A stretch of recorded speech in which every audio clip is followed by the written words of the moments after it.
We're down here at the IPAS Centre in Breaffy, where it was reported last week that there was an electrical fire here in the centre. I can tell you today, though, I've heard from a very reliable source that it wasn't an electrical fire. The fire started because of cooking equipment that was in one of the bedrooms.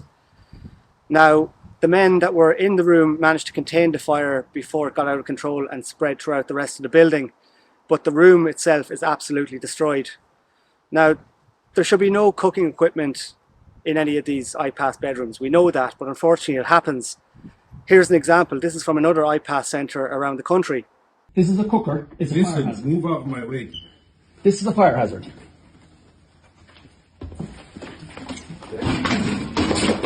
Don't touch me. Get your hands off me. Don't touch me. No problem. Listen, we'll deal with this tomorrow. No problem. Don't touch me. Cooking equipment in bedrooms is especially dangerous here at the Breaffy IPAS Centre because there are so many bedrooms with no windows. We've reported on this numerous times and informed Mayo County Council, particularly the Director of Services, Tom Gilligan. We've also reported it to the local press, particularly the Mayo News.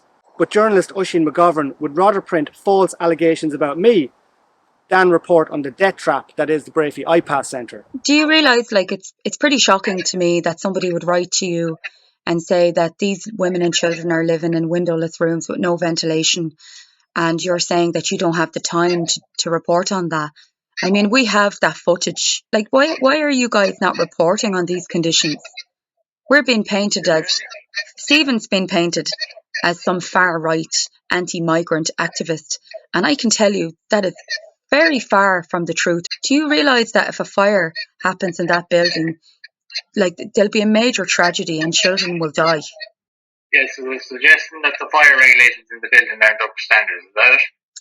You tell me, is it okay to have no windows in the rooms of children and no ventilation? I haven't looked into it. I would imagine it's not, to be honest. In other Breaffy related news, we hear that a man was stopped here this morning by Gardai at about 10 to 9, just past the Breaffy Post Office. This information was given to me by an eyewitness, somebody who's known to me and somebody who's very trustworthy and reliable. They told me that the man looked like he was in his mid-40s, he had a darkish skin, had a grey beard, grey hair, was wearing sandals and was carrying a white bag. It looked as if, to the eyewitness, the Gardaí were looking for this man, because as we were driving out here, when they spotted him, they increased their speed, put on their blue flashing lights, pulled into the man, and both Gardaí hopped out and approached the man. Now, we don't know what happened yet. We don't know if the man was arrested or what alleged crime he may have committed. So if anyone has any information, I'd appreciate if you get in touch. Was this one of the residents from the IPAS Centre up here? We see IPAS residents walking up and down this road every day to the post office here to collect their dole. So was it one of the IPAS residents? We don't know. The fact is, we have no idea of the number and the nature of crimes being committed by IPAS residents. We've seen it ourselves and we've heard from numerous locals that the Gardaí are up there on a regular basis. I've contacted Mayo County Council on numerous occasions, specifically Councillor Al McDonnell, who's been the chairman of the Joint Policing Committee, to ask about the frequency of the Garda call-outs to the various IPAS and refugee accommodation centres, as well as the nature of these call-outs, but I've never even received a response. They don't want you to know what's going on, but somebody does want locals to know of the potential dangers. Have a look at this signage that's gone up in the last year and a half. I queried these on Garda Síochána over 1 year ago, and the Garda press office replied to me in the following way. On Garda Síochána has approved signs as part of community alert and text alert schemes.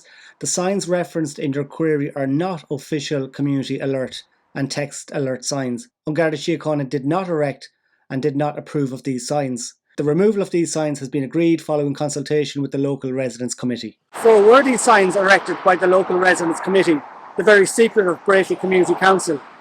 Who knows? But the signs remain up to this day.